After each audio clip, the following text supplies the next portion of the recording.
I've got another reaction video for you, and this time it is from the Toasty Bros. So they are doing a video called I installed CachyOS on a gaming PC.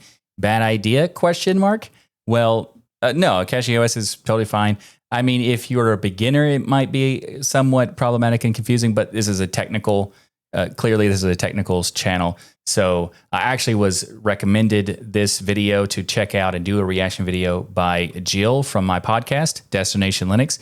If you haven't checked it out, destinationlinux.net to check out all the cool episodes we have talking about Linux and so much cool stuff. I mean, I said cool too many times right there, but that's how good the podcast is, not biased whatsoever. Check it out. But let's get to the Toasty Bros video. You guys at home absolutely loved our video trying SteamOS on a budget gaming PC, and a lot of the comments we got were you all wanting us to try other Linux distros, and today we're going to try the most popular one, CachyOS, an OS that was not originally most popular because that was the most asked, or what? Yeah, because I'm not sure what they mean by most popular, because it's there's a lot of distributions, and I wouldn't. This is a fairly new distribution. I wouldn't put it in the most popular. It's currently trending a lot. That's true, and it is good. I'm not saying it's bad or anything. It's just I don't really think it's the most popular. So designed for gamers, but has become the go-to option for those who want something beyond just the Steam Deck interface, like Bazite offers, and actually gives you better. Okay. Yes, CachyOS is something that a lot of gamers are looking into, and just a lot of people in general.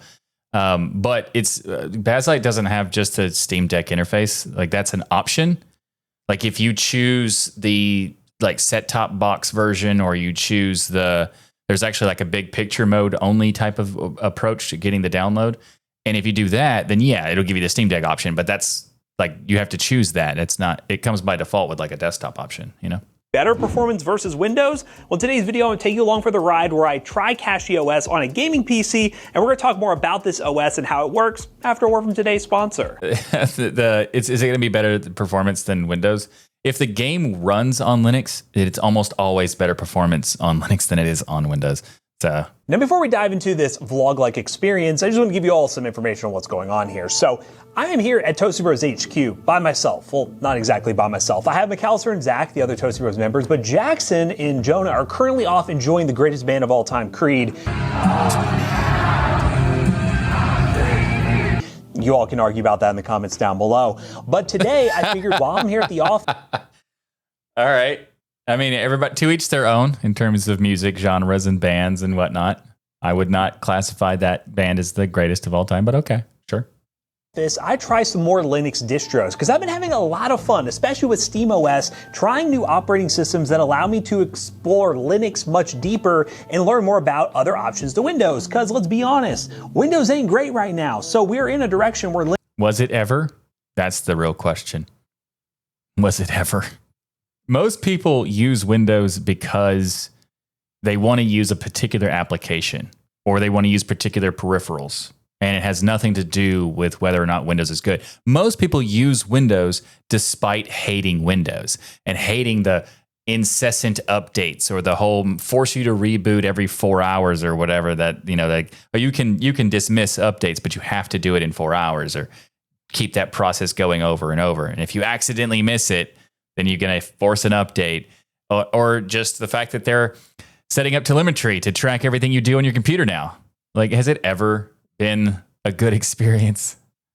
I mean, I grew up on Windows. I don't remember a good experience. I remember an experience, but I wouldn't call it good. Linux is growing pretty rapidly, so we should probably be in the know of some of these distros that are pretty popular for PC gamers. Now, what exactly is CachyOS? It is a Linux distro based on Arch Linux. It's a super lightweight distro that's designed to fully allow you to take advantage of your hardware, and it works like a normal desktop computer. So, okay, the term lightweight distro, some people think that it means just not having a lot of stuff installed. Some people think it means that it's going to be able to run on old machines, and other people think it means going to be like on underpowered machines and stuff like that. There's different meanings to different people. So I wouldn't really classify CachyOS necessarily as a lightweight or a non-lightweight. Just to be clear, for those who are not aware, if you're new to Linux, Windows compared to Linux, the heaviest Linux distro is by far lighter than Windows. It doesn't matter. Pick the heaviest one you can find. It will be lighter than Windows. And with Linux, it gets lighter and lighter and lighter and lighter. You can go to an extreme of lightness, and you also are trading off, convenience in order to get that. So lightweight is kind of relative and subjective. But I wouldn't say that CachyOS is necessarily light or not, because it depends on what desktop you choose. If you choose one of the super lightweight desktops, well, then it would be. If you choose one of the heavier desktops, it would still be lighter than Windows, but it wouldn't be as light as you could get it.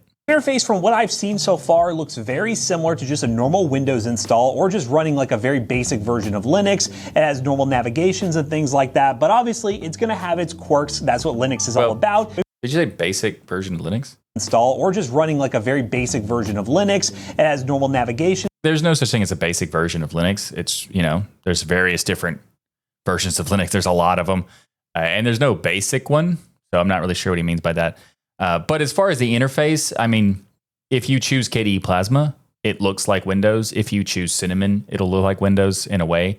So it just depends on which interface you pick, whether it looks like Windows or not. CachyOS itself has multiple different options you can choose from.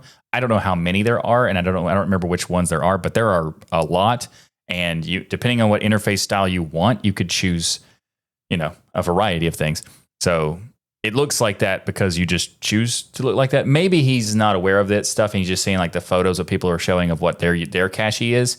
And that's the kind of the downside of a distribution that has multiple different DE options, is that you really don't know which version someone is using when they say they use a particular distro. When someone says they use cache, they might be using the GNOME version or the KDE version or the Cinnamon version or insert like the tiling window managers like i3 and Hyperland and stuff like that. Or same thing with Garuda and Fedora and even Ubuntu. Ubuntu has specific names for their flavors. But, some people say they're using Ubuntu when they're actually using Mint or something like that. Or people will say that they're using Arch when they're using something based on Arch and that sort of stuff. So unfortunately, when a distribution has that many options, there's really not a particular addition that is the interface. So we'll see what he picks. It has normal navigations and things like that, but obviously it's going to have its quirks. That's what Linux is all about. Before I dive in, Linux is about quirks? What do you mean? I mean, every computer has quirks. Every operating system has quirks. I mean, the endless amount of Windows issues that people have all the time, that's a quirk. And so I feel like computing is about quirks, I guess. It's not really defensive about that. I'm just saying like everything has it because there's no perfect operating system. There's no perfect computer. There's some stuff that's close, but there's no perfect. Even deeper in the video, I got to explain exactly what this video is and what it isn't for those out there who are diehard Linux fans and those who maybe are trying to learn more about Linux. One, I am not a Linux expert by no means. This video is meant to be a explorative video for me to have fun trying CachyOS and other Linux distros, and you guys can see me struggle along the way or have a really smooth experience. Either way, it's meant to be entertainment for you guys. This is in no way a step-by-step guide on how to get this working. Now, if you're an avid Linux user in the comments down below, it might be a little frustrating for you, and you feel like it's going to be frustrating to see somebody struggle their way and learn in that way, which is the best way I know how to learn, you might want to sit this video out. But today, so I would say I'm a Linux expert, and I'm not bothered by people who are learning by doing. I think that's a great way to do it. And the first time you do anything, it's going to be a little bit difficult, at least. There's no way to be 100% intuitive, regardless of what it is, right? There's no perfect way to do, because someone's going to, maybe they crafted this perfect installation, and it should be the easiest thing. But if someone does one particular step out of order, then it could make it even like super hard. Who knows? Because there's no way to make that perfect. But I do like the fact that he is doing this on the style of wanting to learn and all that. So I feel like that's a great approach. And yeah, so it's very cool that he's also upfront acknowledging that it is not a step-by-step tutorial, because some people will be like, I'm trying Linux for the first time, and then they do a tutorial and people follow that tutorial, but they're following the wrong steps because the person who's doing it doesn't know what they're doing. To upfront say that respect. Good job. Today, we're going to be trying to install CachyOS on this hardware right here, which features our test bench that we normally use for experiment videos like this. First up with the CPU, we have a Ryzen 5 9600X, 6-core 12-threaded processor. We are using 32 gigs of DDR5 memory. Everything else is pretty irrelevant. We have a B650 motherboard, but again, doesn't really matter too much. The graphics card is going to be an RX 9060 XT 16 gig from Asus. This is the Prime model that we've used a couple times throughout the video. Cool. I wanted to do a mid to high-end level gaming PC on Linux because every single time we have tested it, we've had to use older hardware like with SteamOS, where they made us use an older GPU, and this GPU was not officially supported on that SteamOS distro, which, once again, guys, I knew that SteamOS ISO was not meant to be installing gaming PCs. It was just for the fun of it, so, follow along there. But the order of operations... Yeah, that's fine. I mean, as long as you are aware that what you're doing is not what you're supposed to do, have fun. That's the whole idea of open source. Is the whole idea of technology. You just get into it and you want to learn. And in order to learn, you sometimes break things. And that's okay as long as you're aware that you might be breaking things or doing something that is not meant to do. It's like when, as a kid, you take apart something because you want to see how it works and then try to put it back together and that sort of stuff. I mean, I did that. So I assume a lot of people might have done that. But the terms of what he's talking about, I feel like this is a really solid piece of hardware. And at least because I have some older generation AMD stuff, so I'm curious how it works on the newer generation. But yeah, I mean, a lot of people are kind of presenting it in a way that SteamOS can be used as a regular desktop. It is probably eventually going to have that. But we're pretty far from that, unfortunately. I feel like it's going to be at least a year before that happens, maybe longer, because of the fact that Valve is kind of playing it safe. Because for those who are curious, I have a guess, like an opinion. I have no insider information whatsoever with Valve or anybody related to that, but I have a opinion of why they are not doing it. And that's because everyone has said that they are waiting on SteamOS so that they switch to Linux. There have been so many people who have commented on my channel, who have commented on podcast. There's so many different things that people have said about, wanting to switch to Linux and then specifically waiting for SteamOS. And I feel like Valve knows that as soon as they make this available to everyone to do anything, well, it's going to be a onslaught of people joining, which they would then have to support and all that sort of stuff. So I feel like they're doing it in an organic way as to not shoot themselves in the foot, so to speak. But the order of operations for today's video are as follows. We're going to go into the voiceover room. We're going to download CachyOS and make a bootable USB. Once we have that bootable USB, I'm going to bring it back in here and show you guys the process of installing it on this PC. It may be kind of interesting because there's already an install of SteamOS on this system, so we'll see if there's any conflicts because of that and maybe some more troubleshooting that would arise from it. And then once I get CachyOS installed, there is a wiki. That'll be fine because all you got to do is just overwrite it because it'll just wipe everything that's there and it'll put the whole thing on. So yeah, that's gonna be no problem at all.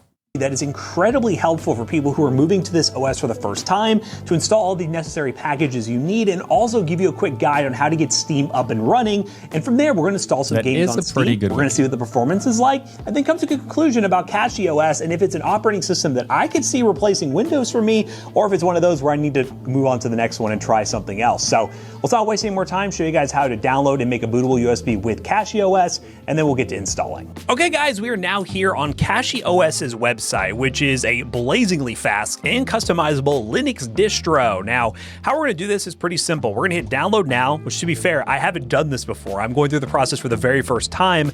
I'm going to assume I want the desktop edition. I had no idea they had a handheld edition, which I'm assuming it has a game mode, which is similar to the Bazite install. I'll have to look further into that. I did not. It's basically like the Bazite handheld edition. So like with Bazite, you can get a desktop install or a handheld install. You just, depending on your configurations that you choose when you download.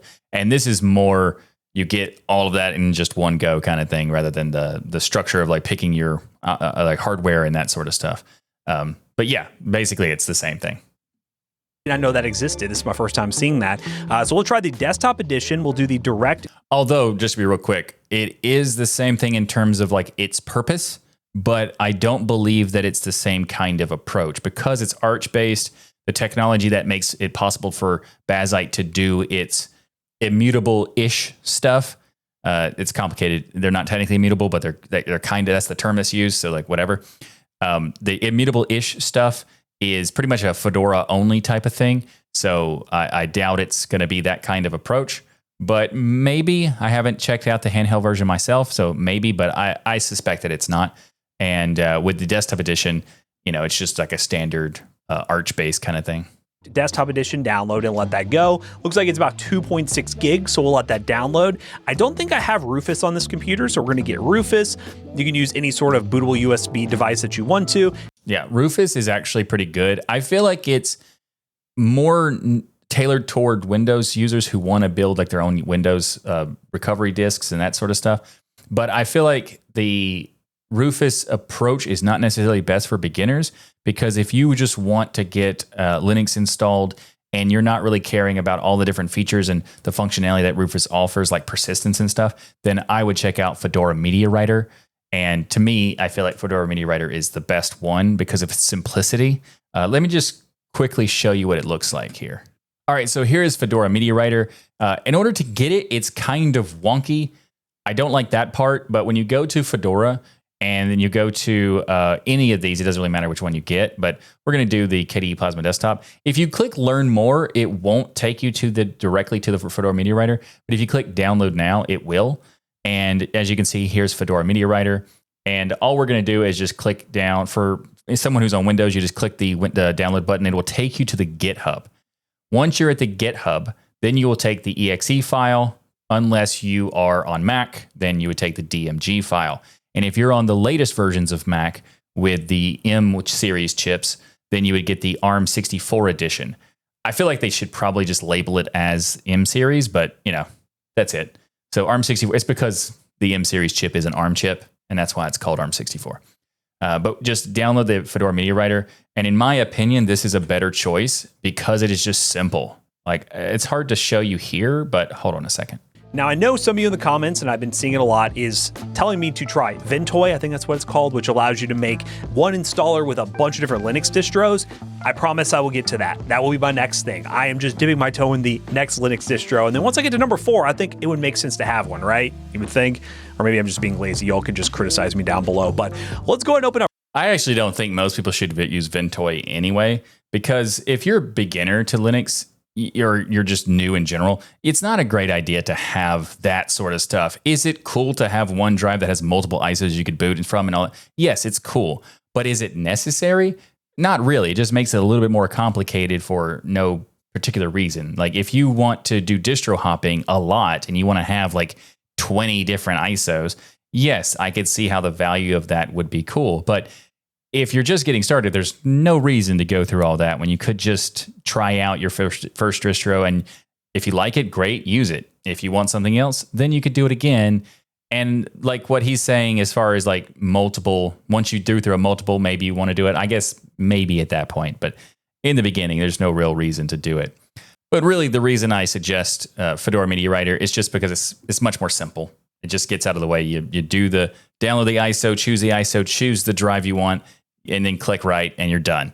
Like that is a very clean approach, and it works on all operating systems. Mac, Windows, Linux. Now Rufus. Okay, so we have our distro downloaded. Here is good old Rufus, which will allow us to make the bootable USB. I do have a bunch of flash drives here from Micro Center still, so shout out to them. I'm gonna have a ton of these that I'm like wasting at this point, but you know what?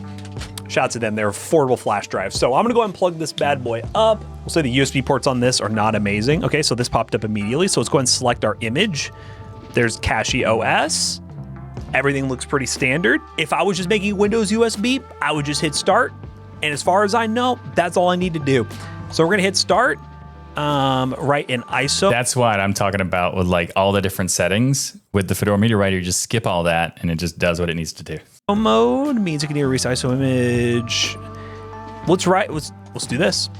image, but this application includes installation files for Linux. A new version of SysLinux are not compatible with other, won't be possible to run Rufus and all of them. I'm gonna say yes. All devices be destroyed, and it's downloading something for Linux to make this a bootable drive for whatever reason. So we'll go ahead and let this write to the drive. Hopefully we'll have a working USB, and then from there we're gonna go back into the other room, plug it up to our PC or test bench, and see if it's easy as booting to the drive, deleting the original stuff, installing CachyOS, and move on from there. All right, so I guess my bootable USB is good now. Will it actually install? You know what? Let's find out. Let's take this drive out and go from there. All right, guys. Well, the thing is, you don't have to delete anything. It's going to do it automatically. It is install time. Let's go. Which some people don't think is a good idea.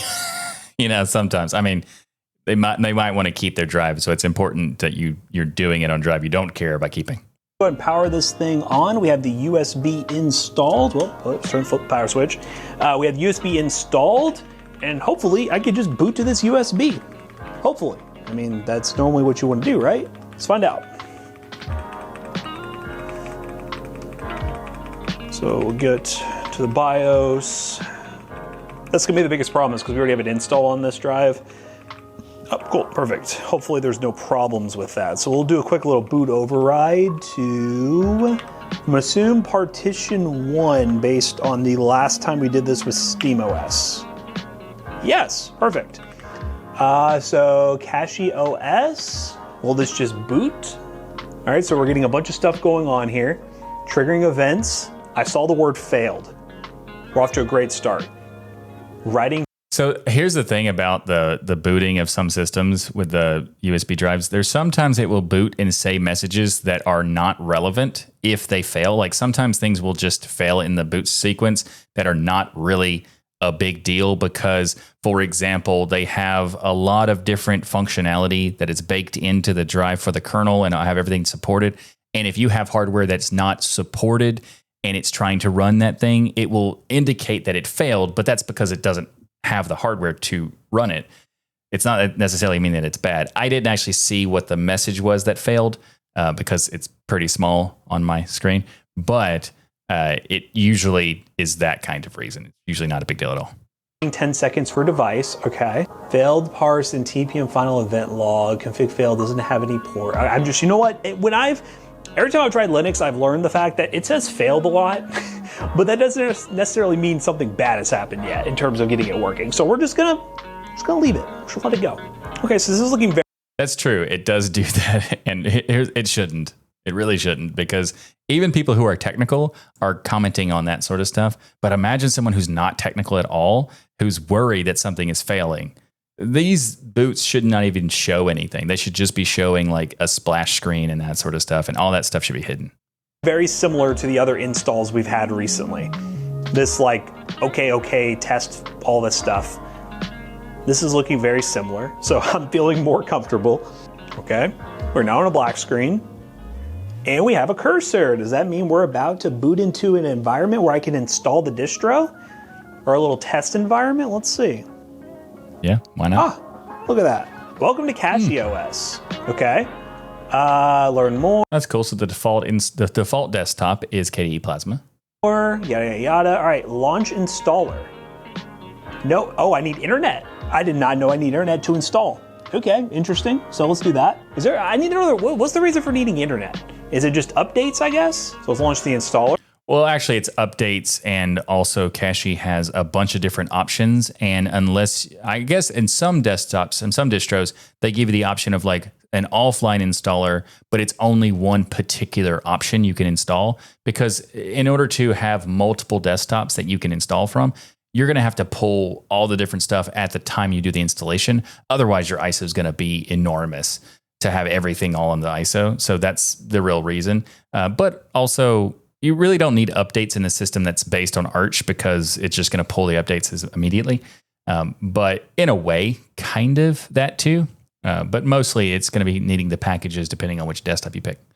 I don't know if they have an offline version, like EndeavourOS has an offline version that one particular desktop you can install on the offline mode, but the rest we're going to need the internet.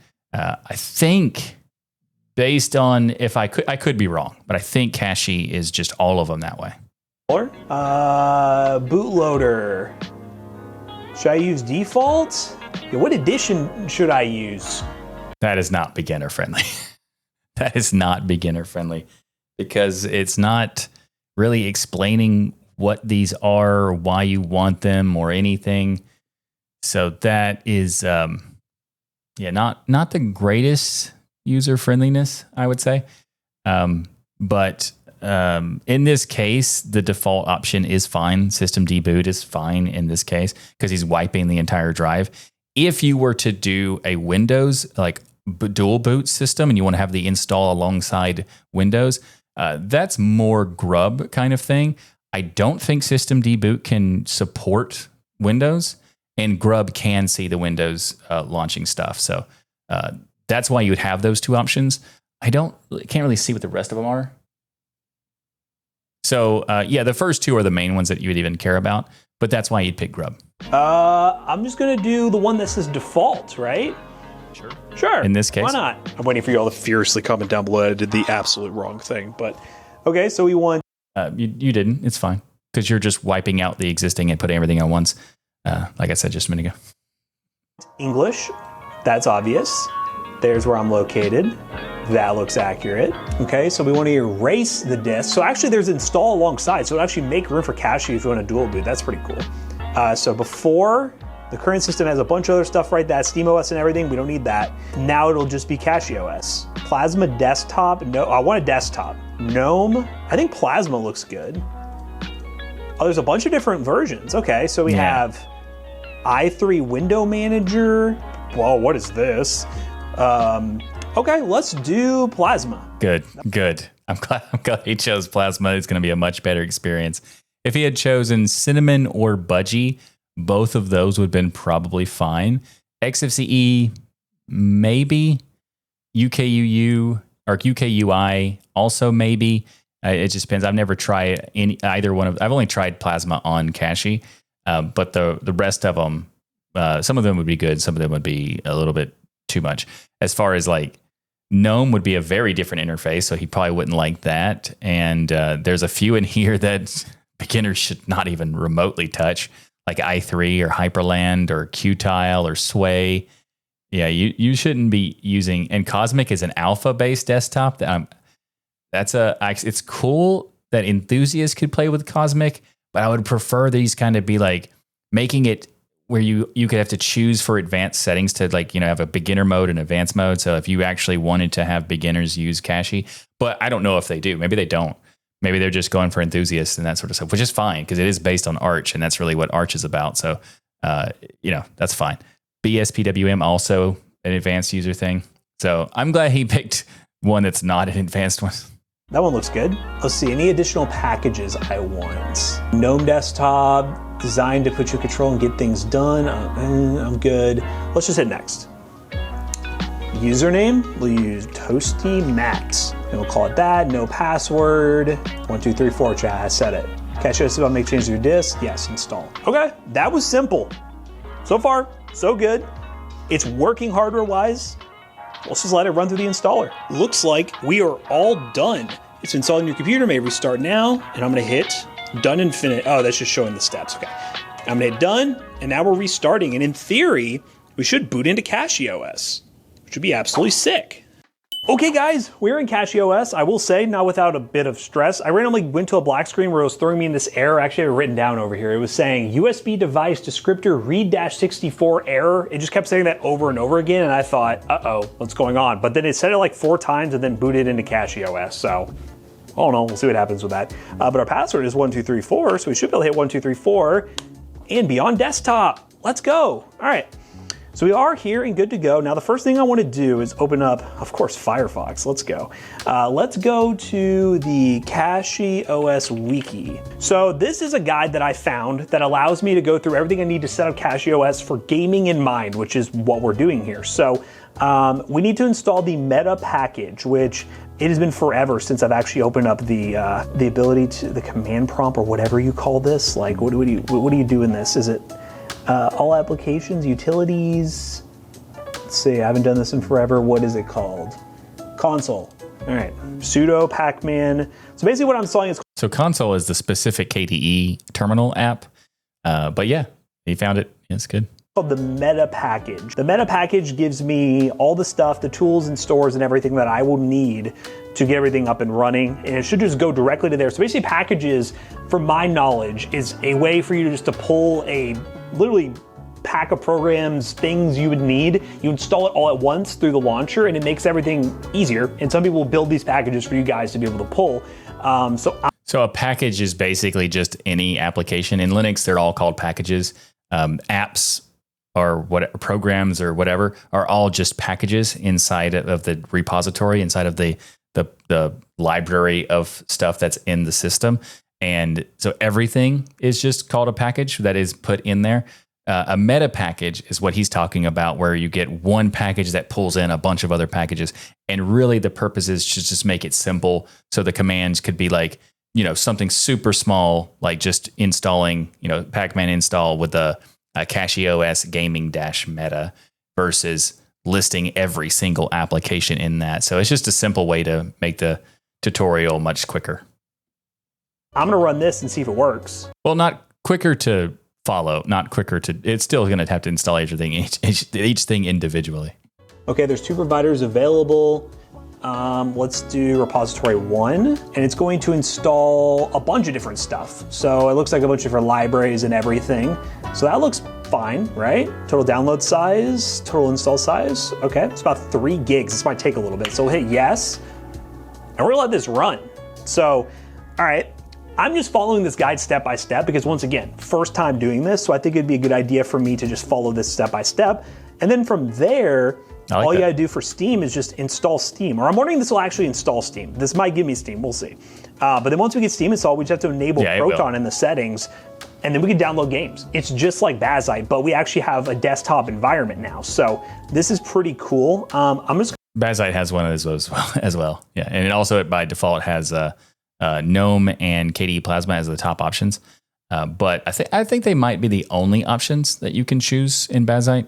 But I might be wrong about that. I think it's the only 2. But it's going to install a bunch of stuff. And it does come with Steam. And the wiki talks about activating Proton. You don't actually have to do that anymore. If you're installing now fresh, new, any distro, and you pull in Steam, it will have the Proton stuff activated by default as of about a couple of weeks ago. So this was posted a couple of weeks ago. So obviously they recorded it much earlier than that. So at the time he would have to do it probably, but now you don't. I'm just going to keep this minimized for now while this is running. We'll let this go. I'll come back here in just a minute and see if everything is done. But hey, you know what? This is simple so far. Okay, guys. So I just walked away for a little bit, did some work, came back and noticed that it looked like everything installed properly. And now we're in the console after restarting. And good news, I'm gonna go down here and go to applications or games.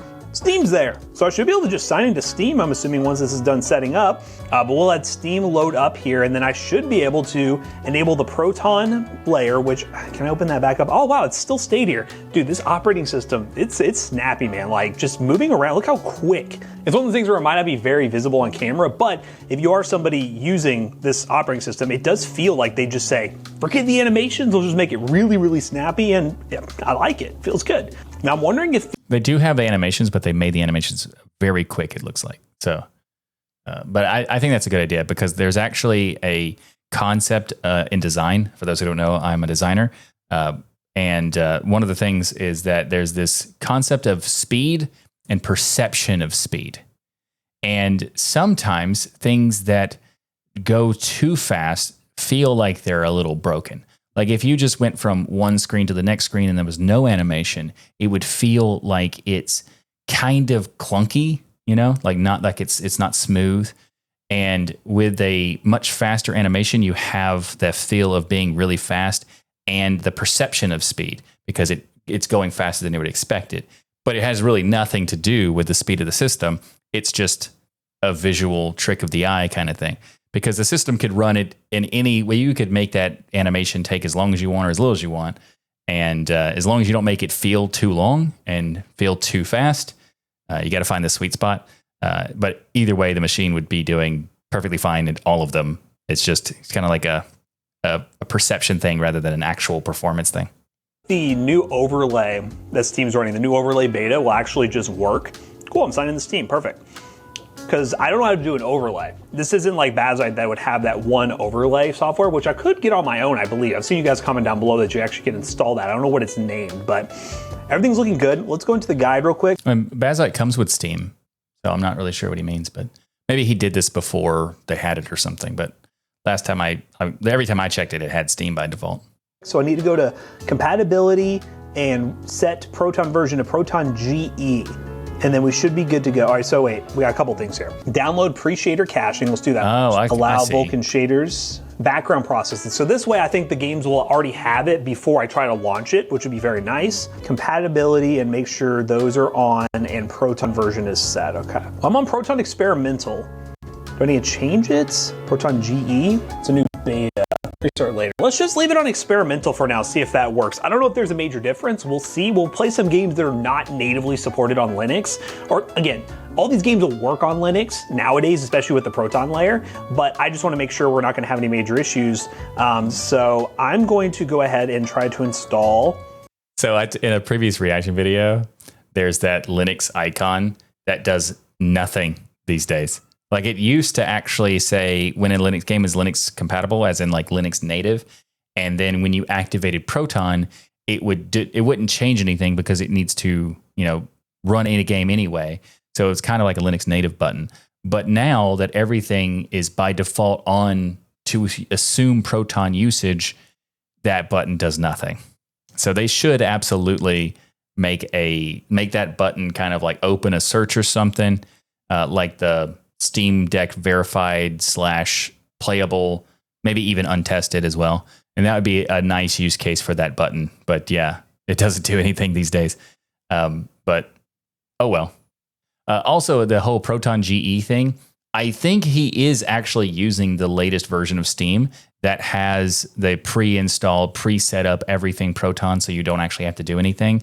So the wiki is actually telling him something to do that he doesn't have to do. But they have an option for Proton GE in the wiki, and I wonder if that update to Steam made that not work, and they have to do something to add GE for that. Because Proton GE is a kind of a fork of Proton that's made by Glorious Eggroll. That's what GE means, and that's his username. And he also makes Nobara and works on Lutris and a bunch of other stuff. So he does a lot of cool stuff, and he has his own version of Proton that he makes stuff updated more, like a little more efficient, or not really efficient, but just faster than Proton itself does. But at the same time, the vast majority of games, you don't need it. You can just use regular Proton and you don't have to do anything like that. But sometimes there are some games that just work better in GE. It just depends on what games you play. For me, all the games I play just work fine on the regular Proton. A bunch of games. Let's get a bunch of games installed and go from there. Let's do... what's ones I've tested before? I know Spider-Man 2, I was able to get work on Bazzite, so let's do that. I want to try something older, Black Mesa. This one's cool. I say older, but it's a fun game I've been playing recently. That's gonna work. What is something else? CS, does CS work with the anti-cheats? You don't? Yes, on CS, works automatically. You definitely, I'll install CS, okay. Some kind of online multiplayer, and then... CS2 is in native, so you don't even need Proton for that. And Oblivion Remastered? Does Oblivion Remastered work? Let's try it. So, okay, it's installing the experimental Proton. We're gonna install CS, Black Mesa, and everything. I wanna make sure this thing doesn't go to sleep as well. Let's see if I can figure this out. So so never lock my screen. I don't want that. So that should fix that problem. But while that's going on, I'm just gonna look around. So I'm just gonna experiment. I'm gonna look around the operating system, see if I figure things out, figure out what overlay I wanna do, and what's games downloading. He wants power management. We'll jump in and hopefully have stuff set up. Okay, guys, we are in a game, believe it or not. We're currently in Black Mesa. We are running 1080p. Now, I did do a little diving into MangoHUD, which is a overlay program that should work on Linux. I'm gonna give it a little more time before I dive into further tests, but I just wanted to do a little update to show you guys that one, I was actually able to get Steam's overlay to work, the new overlay. It's super basic. It just shows FPS, average, and I'm assuming minimum, or the high and low and average. So that's kind of cool to have, I guess. But I'm gonna go ahead and modify these settings a little bit so you guys can at least see what's happening. We're on high settings right now. I want VSync off, that's what I want. So VSync is off, we're good there. I think it might just be limited in the menu here. So let's back out and try to resume the game and see how this runs. So Again, this isn't a demanding game, but this is a game that is using some compatibility to run properly, and I'm curious to see with this hardware what kind of FPS we can get. I'm pretty sure Black Mesa is a native game on Linux. I don't think it's Proton. It might be. I could be wrong, but most Valve games are native. And this would be a good starting point for you guys to see how well this runs. I'll have to show you guys at some point here. So we're currently getting, so the HUD says we're locked at 60, but we're getting upwards of 300 FPS at times. Okay, so that overlay is, I'll be honest, a little bit confusing. So let's go to the video here. Are we still having an FPS cap, or is there some sort of like a system-wide FPS cap? I don't know. So let's see, let's turn on VSync. And we're still only getting 60 FPS supposedly, so I don't know what that's all about. Again, some weirdness. Let's see, go back to video. VSync should be off. This game shouldn't have an FPS cap. And let's see if we're still in this. Oh, there we go. Of course, the fun turning VSync on and off again. That's what you need to do, right, guys? So yeah, I mean, we're getting 200 plus FPS in a game that obviously is not super demanding, but it runs. There's no problems here. You could play this retro game, no problems. I say retro, this is like a remake of the original Half-Life, which is on sale during the Steam Summer Sale, which will be over by the time you watch this. But it's a really good deal, by the way, if you want to try to play this game that, again, I never personally got to play. So fun little remake here, but yeah, we're getting 200 FPS, no problem on higher details. Grenade! That was easy. Sweet. Oh crap, this is Half-Life, man. You can't scope in. Cool, this game runs good. Okay, so just want to show you that one real quick. This one does run just fine. We're at 1080p, which again is not super taxing on this hardware, but we are doing 1080p testing because that's what the setup is that I'm currently using. But I will go ahead and mess with MangoHUD a little bit more and see if we can get it working for the other games. If we don't, we'll just stick with the Steam overlay and we'll at least show you guys gaming tests in this video. And based on how snappy this is, let me show you guys something real quick. Let me leave the game. Well, look at that. Did you see that alt tab? Like, that was quick. Oh, let's close out of the game. Boom. That was so quick. Let's launch the game again, shall we? Okay, let's just launch it. I mean, again, this one takes a little bit longer than our games, but I don't remember what game it was I launched. Oh, well, we're going. Just like that. This is just incredibly, like, the snappiness of this OS is it's just incredibly fast. I just love it. It's so fun. Okay, cool. That works. Let's mess with Mango. I wonder if the pre-shader stuff is what's causing that. It's a good tip for getting people to have, like, you know, not dealing with those things when they launch the game. MangoHUD a little bit and see if we can get that working. Okay, guys, I got MangoHUD working. Wow, I got something in Linux working. Believe it or not, I managed to get it to work. As you can see, there's this. It's not that difficult to use Linux. I mean, depending on which Linux you pick, it can be difficult. But you didn't pick one that was necessarily the hardest. It's not the most beginner friendly, but you know there are much worse, much more non-user friendly types of options. So, this little overlay program we have in the top left corner, which reminds me of the one that was built into SteamOS or Bazi. It's kind of the same thing, I believe. But configuring it is very easy. It's called Goverlay and it uses MangoHUD. So basically you can customize stuff in here. Honestly, the interface is easier to configure than MSI Afterburner is. So Afterburner, take some notes here. Once you can do some of the stuff in this, you get some pretty cool numbers. And yeah, it's looking pretty good. There's presets as well that I can change. I can go to basic, I can go to basic horizontal, do FPS only, you can do custom ones. You can change the color scheme. Here's the full one that shows absolutely everything. I don't know why it says my CPU is throttling. It is most certainly not throttling. It has a cooler on it and it is cooling just fine. I don't know what's going on with that. Let's go back to basic though. This looks like it would be pretty solid here. And we're in Spider-Man 2, so let's go ahead and load in. Now again, do you notice how fast, even with a demanding game like this, I was able just to alt-tab out of the game without any major problems? Crazy, right? But here are the settings we're running. Once again, still just doing 1080p, so nothing super amazing, but we do have FSR running. And in Spider-Man right now, we're getting 100 FPS, baby. And with FSR, I mean, obviously I normally wouldn't run FSR at 1080p, but I just want to show you guys that you can do FSR on Linux. It works great. And at 1440p, you'll be getting even more performance with this CPU and GPU combo. But just another game that it just works. Now, I was just having some thoughts because we've been doing a lot of experimental videos on the channel and wondering if it is possible for me to switch to Linux for a experiment. I don't think I'm at the point yet where I could fully switch, but this is probably the first time I tried a Linux distro that, again, I'm doing very, very basic stuff, I was able to convince myself that I could probably run this on my gaming PC. Could I run it on my main work PC? Probably not yet. And you guys can let me know down below what options I have for somebody who has a workflow that requires all the Adobe products. Can I even do this? And again, it's not just switch to a different alternative. It is literally, we are not changing our entire business structure to accommodate switching to Linux. So that's just not an option. But if it is something I could do, potentially, or if not. Not really, unfortunately. Unfortunately, Adobe products are not going to be available on Linux. You can technically get some of them to work inside of a virtual machine, and some of them can work in Wine depending on the version of the product.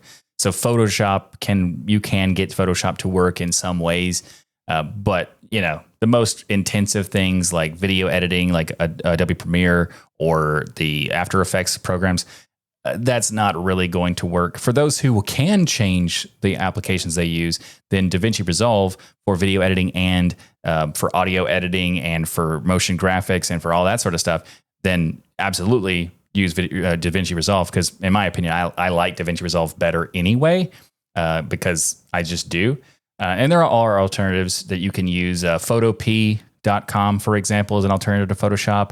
Krita is a really good alternative for Photoshop, but it's not as, in my opinion, I think Photop is better. But Krita is also really good if you want something that's not a web app. But Photop is a web app, and it's very impressive as a web app. But yeah, as far as Adobe goes, you're probably not going to find a solution there. But it depends on your workflow. If you are not stuck with a particular set of applications that require you to use Windows, then yeah, you can switch around, maybe get alternatives, maybe find something that a workaround depending on. But if it's a really resource intensive thing like a video editor or a motion graphics tool, yeah, unfortunately, that's something that's not going to be changing. But he did say that he'd be interested in trying it out for like other use cases, and it should work just great there. I might just try my gaming PC at home, because this is running good. It's running so snappy, performance is good, and I'm pretty happy with how this is working so far. So let's finish this battle. My goodness, they're coming at me. Easy peasy. Looking pretty dang good. Spider-Man 2, looking good. Let's try another game. All right, gamers, of course, it is not a Toasty Bros benchmark run in 2025 without benchmarkers. Wow, benchmarkers, do you know you're in Linux and you look absolutely fabulous? Let's go ahead and check the settings real quick. We're running 1080p, high settings. We got FSR. Let's just turn FSR off. I don't need any of that. So let's run some TSR. Why not some ray tracing? Let's get a little light ray tracing here. I say medium ray tracing. This might be a little difficult to run, but let's try it. Why not? Okay, yeah, we're getting like 50 FPS now, so maybe the ray tracing wasn't the move on the 9060 XT. That GPU is maxed out 100%, but it's running, baby. And this overlay is working. Everything just works. This was like the simplest thing I had to do. I mean, it didn't take me no time at all. I got the distro installed. I set it up like I normally would. Saw a few errors that kind of scared me a little bit, but in terms of just getting an install done, downloading Steam, and getting to gaming, I'm here. And I did it within a day. Now, elephant in the room, we still have the major issues that Linux is gonna have in the long run, and because game developers aren't supporting Linux when it comes to their anti-cheat, there's a lot of multiplayer games that you guys at home will not be able to play on this, aka Fortnite. That is one of the games that a lot of people won't be able to play on this. Hopefully at some point that could change, but at this current state, you can't play a bunch of the major multiplayer games on Linux because of the anti-cheat. But there is a website resource that'll tell you guys what games are able to be played, so you can check that. Yeah, Are We Anti-Cheat Yet is the website. But real quick, not all games that are multiplayer online games need to have an anti-cheat or whatever. And I don't mean in the sense of like it needs to have a specific anti-cheat. A lot of anti-cheats exist, and Counter-Strike 2 has an anti-cheat, but they have one that's not kernel level. And it's not about the games not being able to support the Linux, and it's not about Linux not being able to support the games. They could if they wanted to. The reason is the anti-cheat stuff is because they want kernel level access, and technically speaking, you can do it on Linux, but you also really can't, because they can, but the user can overwrite it, which kind of defeats the entire point of it. So they want to control you and your computer, and they want to make sure that you can't do anything on your computer that they don't approve of. And that's what these kernel level anti-cheats are, is to stop you from doing anything that they don't like. Now, Linux doesn't allow them to stop you. You can do whatever you want on your system. It's your system. You can just do whatever that might be. So sometimes that could be like you could do things that you could break your system. It will let you. So it's important to be careful. But if you want to do it, it will let you, including bypassing these kind of anti-cheats. So that's why these game companies are blocking Linux, is because they don't want to, risk that, I guess. It's not really a risk. Most people who are using Linux are not doing it for the purpose of cheating. There might be some, but there's still a lot more people using Windows who are cheating on Windows, and it's still a problem on most games. In the case of Fortnite, that's actually interesting that he brought up Fortnite, because Epic Games, CEO, founder, whatever, of Epic Games has specifically stated that the reason why Fortnite does not work on Linux is because Linux is not big enough. And if people are waiting for Fortnite to be on Linux for them to use Linux, that's not happening. He has already said it's not happening. If you want it to be on Linux, then you need to use Linux and request that it be done, because he has to know that people are using Linux. It's a very unfortunate chicken or the egg problem, because he's in control of it and has already said that he doesn't want to. Maybe someday, who knows? But it's kind of ironic considering Easy Anti-Cheat is built to support Linux. And Epic Games makes Easy Anti-Cheat, so they control whether it supports Linux or not. They do choose to make it support Linux. The other anti-cheat that's in Fortnite, which is BattleEye, also works in Linux, but again, not in the kernel level. So that's why. But that is still, regardless of how cool this OS is, that is still going to be the limiting factor when it comes to Linux and people being able to fully switch to it. It just depends on what games you play. If you don't play any games that require these anti-cheats, then you're fine. Like if your main AAA game is Marvel Rivals, then you're good to go. It works on Linux just fine. Or the Finals, same thing. There's a lot of games that are AAA games that do work on Linux, and they choose to support it, which is awesome, despite needing anti-cheats, because they do use anti-cheats and all that sort of stuff. So a lot of games do support Linux. But if there's one that you insist on using, it might not. But this is looking good. I mean, we are at 1080p again. I think I'm going to upgrade this monitor if I do use this setup more in the future. We'll have a 1440p or 4K display that'll look a little better. But for the sake of this video, I'm gaming. I'm running ray tracing. Let's just turn the ray tracing off, because it's probably giving you all an idea that this is running like garbage. It's the ray tracing, 100%. Yeah, there we go. So we're getting 60 FPS, 78 FPS to be exact, and not having any major issues. We've taken out Jonah's in these parts. We're running real good. We'll try CS as the last game, see if that works all right. I did launch it before, and for some reason the HUD software wasn't working, but also CS is one of those games that never really worked unless you add some sort of thing to make MSI Afterburner work in Windows. So we'll run CS, see if the online experience is good, and then we'll wrap up this whole experience, because so far, it's been fun. Okay, guys, we're in CS2, and I think these are some pretty high FPS numbers, I'll be honest with you. I mean, we're running 1080p once again, but a lot of people might be playing 1080p 240 hertz on a setup like this, and we're getting 500, 600 FPS. That's crazy, man. That's crazy. It's crazy with a lightweight OS like this. A CPU like the 9600X doesn't have to deal with Windows's, honestly, bull in the background that's really going to slow things down and crank your FPS lower. You just have an operating system that is fluid, utilizing all the hardware to the best of its abilities. I didn't even need to install a driver myself. It's natively within the distro. It just works great. When Jackson left and when you're using AMD, you don't need to install drivers. That part is true. But if you're using NVIDIA, you will need to install drivers, but it's not that difficult to do these days. It used to be a pain, but now it's actually pretty easy. But also, Counter-Strike is native to Linux. Valve made it so you don't even use Proton. That's why it's like super smooth on the system. But I mean, there's still a lot of super smooth Proton games too. It's just like if it's a native Linux game, it's going to be even more performant than if it's going under Proton, because Proton is a compatibility layer. It is going to add a little bit of overhead resource usage, but not a ton.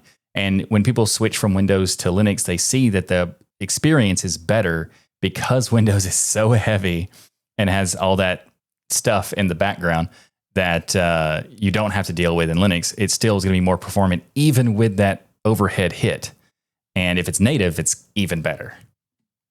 We're talking about, wow, we're going to do it in our Linux video, and I'm going to try to figure out how to do Linux. Normally, it's a bit of a headache for me, but as I've been using it more and learning its quirks, being able to play with distros like this that are more like a standards Windows install versus Bazite, which is much more designed for like couch environments, it's growing on me. No, it's just the one you picked, you know? Just because you picked that one doesn't mean it works exactly like that. If you'd have picked the handheld version, it would have been very similar, you know? It's growing on me, guys. This isn't just a challenge video anymore. It's starting to grow on me. So I'm going to get a couple more kills here. Awesome. And we'll wrap. Love hearing that, because that means that he's probably going to be, you know, wanting to do that whole gaming testing stuff. That's fantastic. This up, but CachyOS, for the day that I had with it, I think it's pretty dang fun. Let's go and wrap this video up real quick, shall we?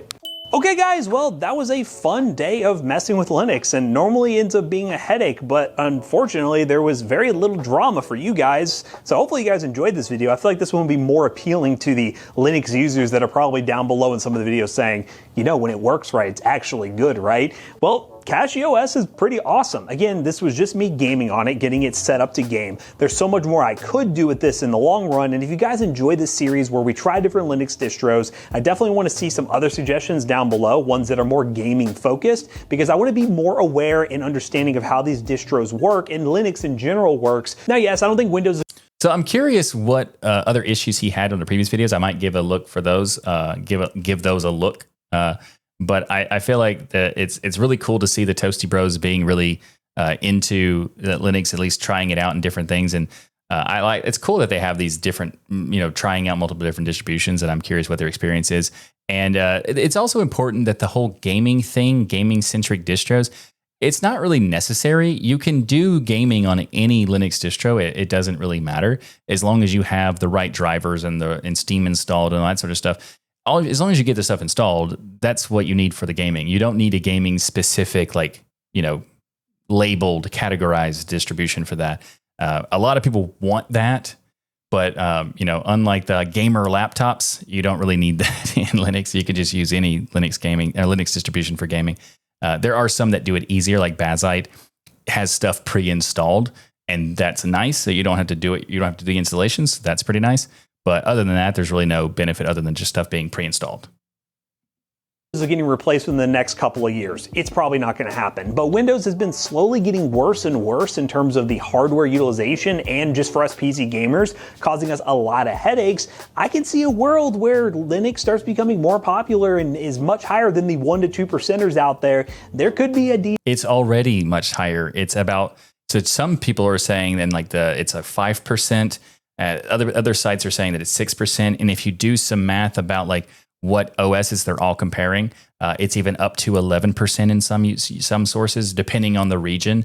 And in some countries, it's even like higher than that. So on the overall global scale, it's over 5% in most of the metrics that we have access to. It's probably more than that, because we don't actually know, because there are some people who are purposely confusing websites what operating system you're using. There's also people who refuse to be a participant in the Steam hardware survey, or they're refusing to be a part of the distributions having it. And also some distributions refuse to take any metrics whatsoever. So we don't know exactly how much it is, but it's way more than a 1% or 2%. It's actually 5% at least now, and probably more. The funny thing is that it was 1% to 2% for so long, people feel like it's still that. It's not that anymore, and it's growing very fast, partially thanks to YouTubers like this talking about it, and also PewDiePie, for example, Jay's 2 Cents, Switch and Click. I made reaction videos for all those if you want to check them out. And yeah, so I feel like this is fantastic. This is happening. But yeah, it's already pretty much higher than most people think it is. decent market share that is taken up on gaming PCs, but I want to hear from you guys. What do you think of CachyOS? Have you given it a shot before? And are you a Windows user maybe considering CachyOS? If you guys have a spare SSD or want to make a dual boot install, I highly suggest you try it, and all the resources you would need to do so are in the links down below, along with some of the videos that I watched to make this possible. It was very straightforward, and shout out to CachyOS for making this a very easy and informative video. This is really So actually, Cachy is good. I feel like, to me, anyone who is brand new to Linux, there are other options that are beginner friendly. And when I say beginner friendly, I'm talking about someone who is new to Linux, but also isn't someone who wants like the latest and greatest stuff, who doesn't have the latest and greatest hardware and that sort of stuff. If that refers to you and you're a beginner, then just use something that's Ubuntu or based on Ubuntu. I have a video on my channel that's about getting started with Linux, and it goes through like what distributions you might want to choose. And I have a whole getting started playlist that I'll have linked in the description of this reaction video. But I do think it's important that to note that there are some problems and downsides for an Arch-based system. Now, Cachy makes the installation a lot easier than Arch, but it still pulls from the Arch system, the Arch repositories. And that can cause some issues. Not necessarily like you're going to hit it like the first day or even the first month. Eventually, it might have a problem. And that's really what I'm talking about. If you are okay with that kind of thing happening and trying to figure it out, then you're good to go. Give it a shot. If you are a beginner who just wants everything to get out of the way, just use the system and that's it, then check out the Getting Started playlist. Really weird doing this by myself. But if you guys enjoyed this video, be sure to like, comment, subscribe. Check out our other 2 YouTube channels, Toasty DIY and Toasty Clips. And also we live stream on twitch.tv/Toasty Bros. So be sure to go there as well. And thank you guys again for watching today's video. We'll see you guys in the next one. Now, of course, we're testing a gaming PC in today's video, but some of you may not want to build your own gaming PC. You may want to buy one. PCBros.tech is the place you should go to buy a gaming PC today. You could buy a ready-to-build gaming PC, gaming laptop, and so much more, and a bunch of stuff featured in the videos on the channel end up at PC Bros, so you can take advantage of some great deals. Use code Toasty Bros on checkout. You will save 3% of your next purchase. See you guys later. Goodbye. I see. So they sell gaming hardware. That's cool. It makes sense that they're all about the gaming. That makes sense now. Totally get it. I saw this short that I wanted to check out because it was about like a follow-up to the CachyOS thing. Guys, I have a confession to make. I found a Linux distro I actually love, and it's making me contemplate switching from Windows to Linux full time. Let me tell you about it. Here on the YouTube channel, we've been exploring different Linux distros when it comes to gaming. We've tried SteamOS, we've tried Bazai, we even tried Linux Mint, but recently we've had a lot of recommendations to try CachyOS, which was an operating system that wasn't necessarily designed for gamers, but because it's ultra lightweight, it's become a really popular option for those switching from Windows, trying to get into Linux. And for me, I had to give it a shot. So I spent the entire day setting up, installing it on a gaming PC, and following a wiki that teaches you how to install the essentials to get up in gaming. And to my surprise, it was incredibly painless. Every single time I've tried Linux, and again, it's probably just because of my lack of experience with Linux, I've had issues getting stuff set up the way I wanted to. But when it comes to CachyOS, you just install it like you would a normal Windows install. The wiki was a massive help after that. It allowed you to install the essential programs you need along with Steam just with one command line, and everything was just ready to go. Is it called command line on Linux? Again, I'm still learning, guys. Yes, command line. Command prompt on Windows and command line on Linux, but also terminal, also console. There's a lot of names. TUI, terminal user interface, is some things, but command line is like the generic normal one.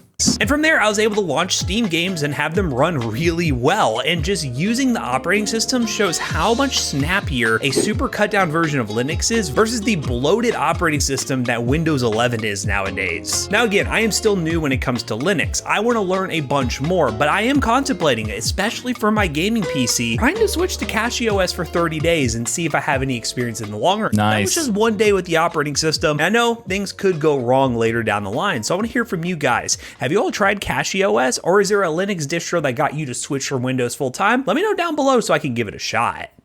So that's actually really cool, and good luck on your challenge for the 30 days. There's a lot of 30 days of Linux challenges that happen, and most of the time when they do a 30 days of Linux, they get sucked into the Linux ecosystem and they don't want to go back. But yeah, so like he did talk about how they used Adobe stuff. That might make some issues in terms of work, but in terms of like the gaming PC, the home experience, it's very good. And I'm a big fan, as you would imagine. of Linux. But also, as far as like, he asked the question, is it a good option? Sure, totally fine. You're already using it, so enjoy. If you find a distribution that you like, don't worry about distro hopping. There's no reason to. If you enjoy it, it's working good for you, just keep running it. It's fine. If you want to jump around and try out other things, feel free to do so as well. But you shouldn't feel like you have to do that. I don't remember what distribution got me to switch fully because I've been using it for so long. But I started when I was a teenager, and I switched because I was just interested in it in general. So that's not really relevant to this. If you would like to know more about my experience with Linux, let me know in the comments, because I've never made a real like history that like my history in technology, or whatever, my origin story of sorts. I've never done that. If you're interested in that, let me know, and I might make a like a story time video or something. I don't know. Let me know in the comments.